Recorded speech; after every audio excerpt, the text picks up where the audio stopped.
Welcome back, everyone, and today we're going to continue on building our ECS system, and today we're going to work on our assemblages, our systems, and tying it all together, and basically finishing off our main framework so we can start doing some stuff with it. So first I'm going to really just show you systems, and systems is really like that's all really is to it. It's just one class, and it has an active a property. It's just so I can control systems. I want to be able to turn on and off systems. There's a lot of reasons down the line that you'll say, well, I want to turn on systems because this system only needs to do work during certain times of the application or the game. So that's why I kind of built it into that. So all the systems that you create have to extend from this system class. Just to quick show you some examples. We're going in our test page, we're going to have two systems. One's called test system, and the other one's called first system. And like I said, all it extends, runs the super, and every system has to have an update function. I know it's not here because I don't feel like adding it to it, and then you have to override it. You just have to know to put it in there. And since it's JavaScript, I don't need to declare like an abstract thing like in C# or a virtual. I think maybe in C++. Or something, a virtual abstract something that's easy to override. So like I said, system is just the logic that we're going to run on our components. Remember, components are just data. So components have our data, system has our logic, that the stuff we do with that data, like what do we do with it, how do we modify it. So that's what systems are built around for. Now, assemblages are not necessarily part of ECS, but I saw one person implement something like that, and that's what they called it. I probably maybe should at some point maybe rename it assemblies. They're just predefined entities. That's all they are. They're just a list of entities that you can define with what specific components you want to have automatically. So up here, for example, I have a particle assemblage, and that means that particle has to have the movement and the transform component. So this way I can do movement and I can actually transform and do the matrix, the model matrix. So that's what transform is for. You'll see transform in the future videos. So when we set up that assemblage, when we want to create a new particle, or a new particle entity, we just say, hey, new particle, and give it a name. And that's all it is to it. So the class is very simple. Like I said, all this is a key. It's a map right here, like a list map. So the name of your assemblage becomes the key. And then we just save the component list in the... I made it as an object just in case I want to save more metadata. So that's why it's done this way instead of just saving the array right into the value aspect of the key value pair. Now, the only interesting thing I did here is that if the component does not exist, I actually import it. So this way we can actually use assemblages, to actually dynamically load in components from the components folder. So this way I don't have to do a manual import. So you can actually just use assemblages as a way to import your components. That's how I designed this object.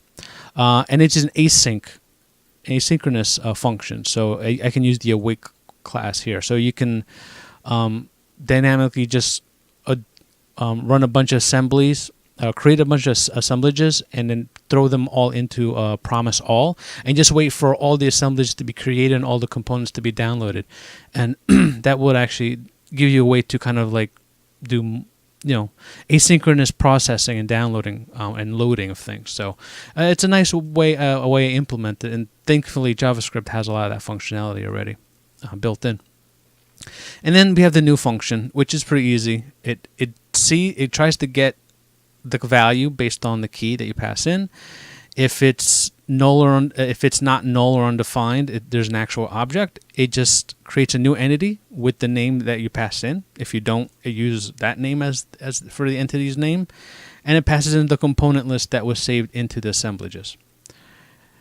And as I said, that's all assemblages really are. Very simple. It's just creating templates of reusable entities, so you don't have to create them manually all the time. And then at the end, we're going to have something that that manages all our entities and our systems and allows us to run our systems. So I've seen one implementation, they call it the world object. Others just don't have a world object. It's just one ECS system and that's it. I like the idea. One idea was that you can create multiple of these management tools, so you can segregate certain things. Where components in systems, where components in assemblages can live at a global scale, a global scope, you can then segregate them based on certain criteria. Like maybe you want to have systems and entities to manage UI, and then you want to have entities and systems to manage your game. Two separate things. So you can end up creating two instances of this would be like the ECS UI, ECS game. And then you just run them. You run one and you run the other. And if maybe if you don't want the UI, you want to turn off the UI and just have the game like do like a cutscene or something, you can just stop running the systems for ECS like UI, and this only have the game run version 1. So this way you can actually control and segregate systems this way in rendering. So it's a really neat way of approaching this way of doing it. And there's a couple of classes in there. There's like a couple of classes to deal with how to handle entities, and it has some shortcuts to create assemblages, so you don't have to import assemblages and then call it and then add it to the actual list. And this entities list basically becomes our new screen graph. So we're getting rid of the old screen graph and we're going to use this one instead. So it doesn't function like a screen graph, but it's kind of like the same idea where we have a list of game objects that we're going to manage, and that's what this becomes. It's our scene graph for everything. And remember, like I said in a previous video, that this is functional programming, so there's very little inheritance. So it's kind of like you have a function calling another function calling another function. It's kind of that type of approach. So this is how this works. This is kind of a shortcut which calls the assemblage new for you, but then it calls the add entity for you as well. Same thing with new entity. It creates a new entity, adds it to the list, and it returns back the actual entity that you're managing, so you can furthermore do anything. So there's just quick shortcuts. And then you have add entity, which again, all it does is take the instance of an entity and add it to the list, and it uses its random ID, adds its key value pair, and the actual instance as the value aspect of it. And remove entity does the same thing. It calls it dispose once it finds it, and then removes it from the array. Then we have systems. I'm going to do. Why not just talk about add systems first? So when we add a system, it's kind of important the order of how they appear. They need to appear in the right order, because you might have, let's say you want to add physics motion, you want to update the model matrix, and then you want to render. That needs to render that execution order needs to run in that specific order. So when we add systems, we need to be able to make sure they're sorted in the right way, so they render and they run when they need to run in the right order. So that's why I have something called priorities. I define at what point in the pipeline it should happen. So if the closer to 0, the beginning of the array you're going to live in, and the further out you are, the further away from the array you're going to live in, like from the start of the array, because system is just an array. But instead of just adding a bunch of systems and then sorting them, we're going to insert them at the sorted position. What that means is that for every time we insert, we're actually going to look through the array, make sure, find the spot that it's sorted perfectly, make the array bigger, shift everything away from that spot, and then that spot gets filled in with the new system. So it's kind of like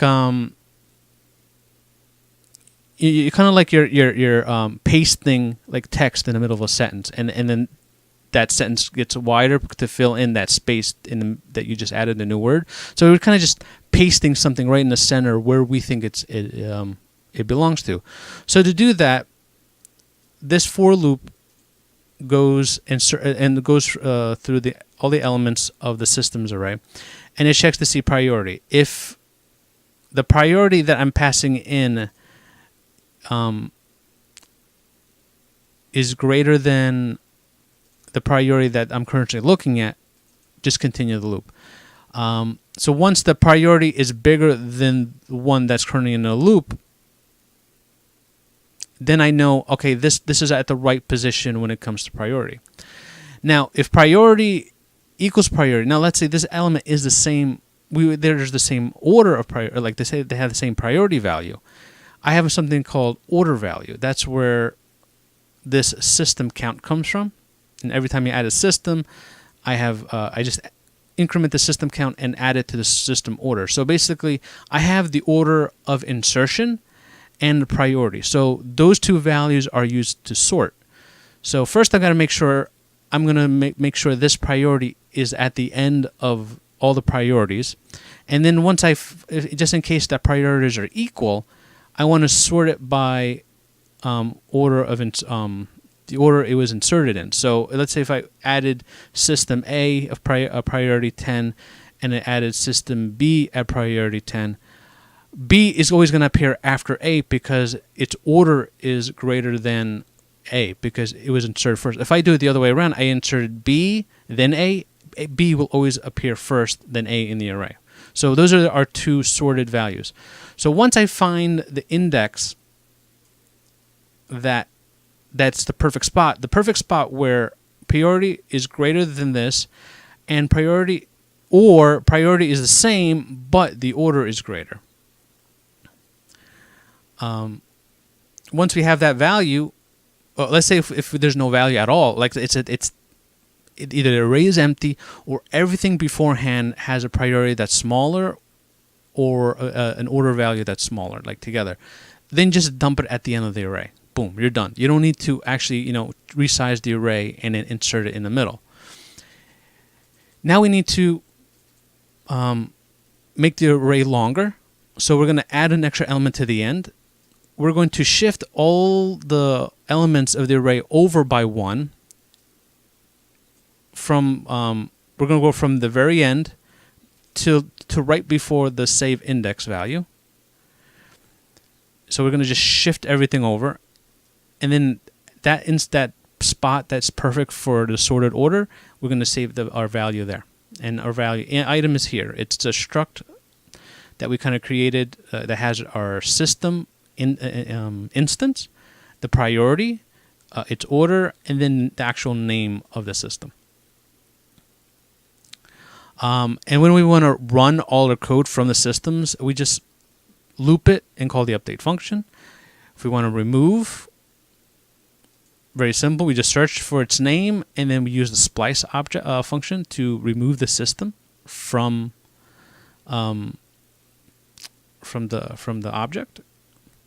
And the last, and probably one of the most important things, is that every system, like right here. So here's a system. Our system needs to know what entities it can run on. So when we pass, we're always going to pass in the actual object, and then we can then call query entity. So this way we can give it a list of components that we're looking for. So like up here, test system needs all entities that have a COM1 component. This system needs an entity that has both components. It needs component 1 and component 2 to function. It needs those.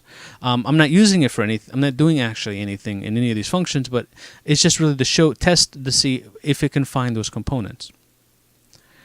And then the other thing we're adding is we're caching the value. So I'm creating a key value pair, and the key is just query and then whatever that symbol is called, and then I flatten out the COM list. And then I go to check to see if that query exists, and if it exists, I return it. If it does not, if the search is not cached, then I'm just going to go search for it. So I'm going to just go to every entity, and I'm going to go through this column list and do it like a count. How many of these components exist in entities? If the count equals,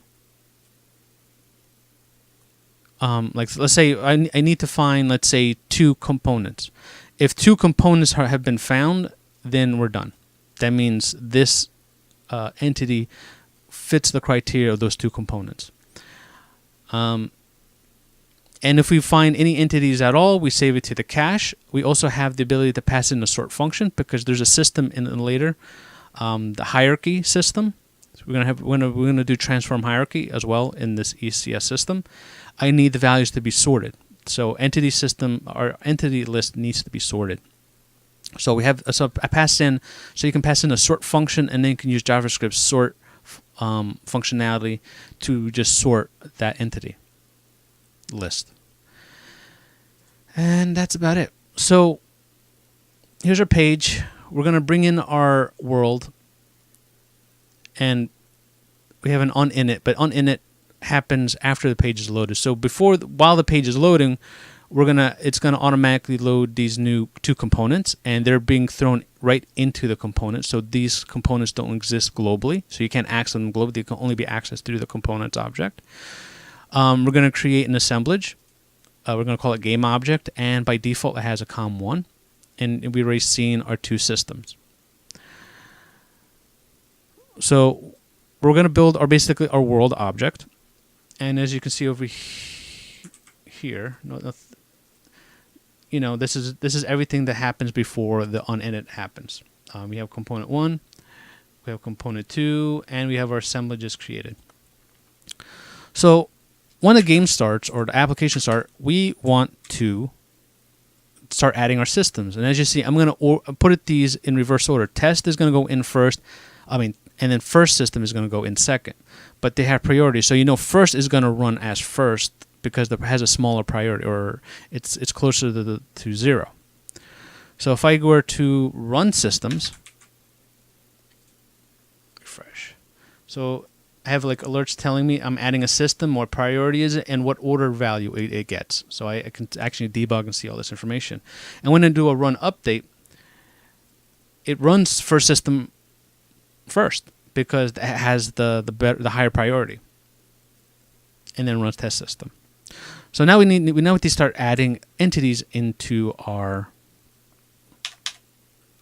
system, or into our framework. So like I said, there's so many different ways to go about adding entities. So remember, ECS has a function called add entities, and we can just ask our assemblage to create a game object, which is down here, game object, and it comes with component 1, and we want to give it the name of E1. If I click save, refresh. Now when our test system runs, it says it found an entity of E1 because E1 contains component 1.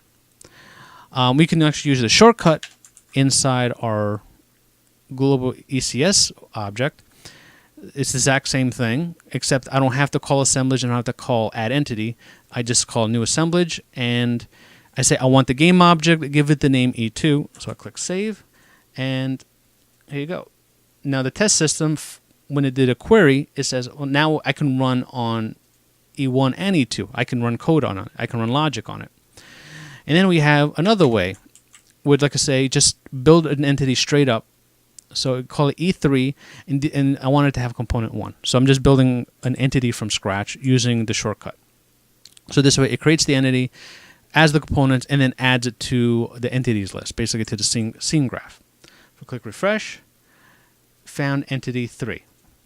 Now as you can see, the first system still doesn't find anything when it is a query. There's no entities that have both a com1 and a com2. Can I? Yeah, I can resize this, make it bigger. There you go.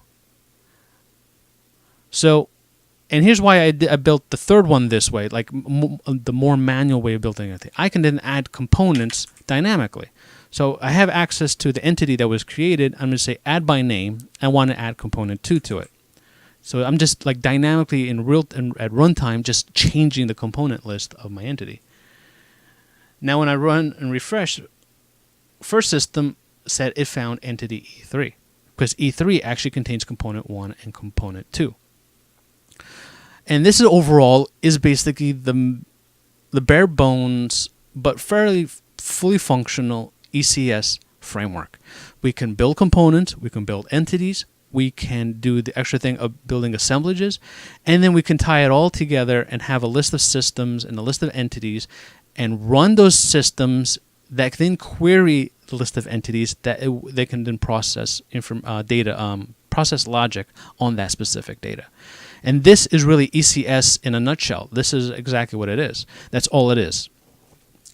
So in the next video, we're going to then take this and bring it into Fungi, and we're going to start building, actually start rendering, actually use this in basically our game engine. This ends up replacing our scene graph and all our rendering functionality.